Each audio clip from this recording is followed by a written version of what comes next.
We're just going to look about statistics.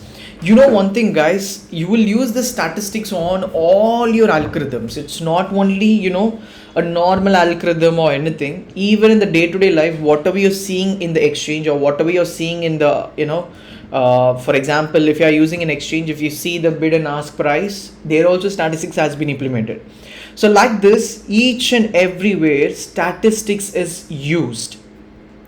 So statistics is like daily use inside the market and inside the mathematical calculation. So don't miss out. Even if you're doing business, you are going to use this.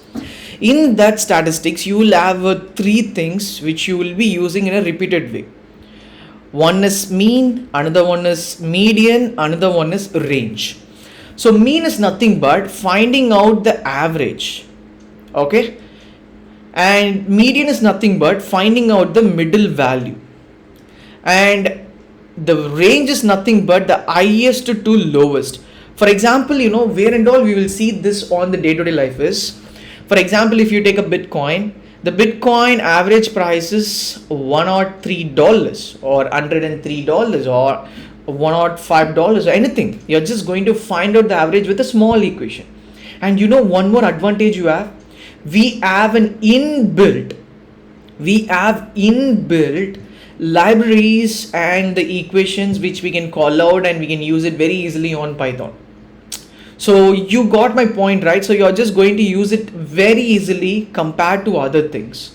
So statistics are like inbuilt there. You don't need to write the full formula in a coding part, and you don't need to execute. Just call that, just use it. And middle value, like for example, if you're sorting out the price, if you want to find out the middle value, we are going to use the median equation.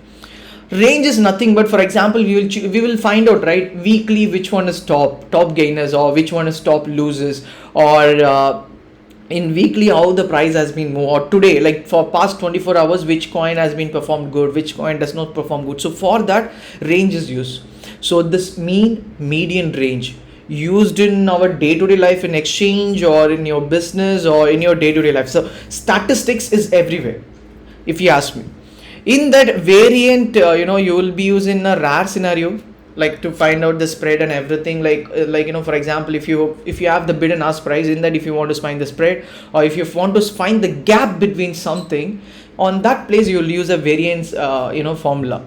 But most of the time we won't use it variance in our like equations. But I'm just saying you will use this on the exchange, you can see it, or you can see it in most of the place. But in if you go the equation base, you will use in a rare scenario based on the ideology and based on the equation what you write.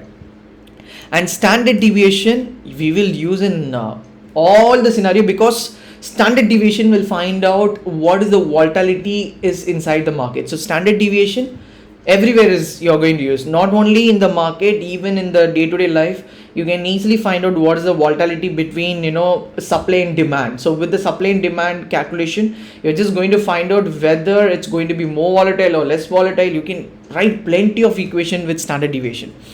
And probability will be like like a previous video we just seen it, so we don't need to go deeper inside that.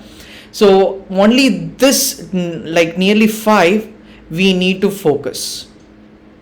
So if you know where to use it, you no need to worry. And again, I'm saying, for using mean, medium, range, variance and standard deviation, you have the inbuilt library and you have inbuilt equation. You don't need to write the full formula and mix yourself. So statistics is everywhere. We will use this statistics in all of equation. So stay tuned, guys. We can see you on the next video. I will I just make you to understand the statistics. In upcoming videos we can see a lot.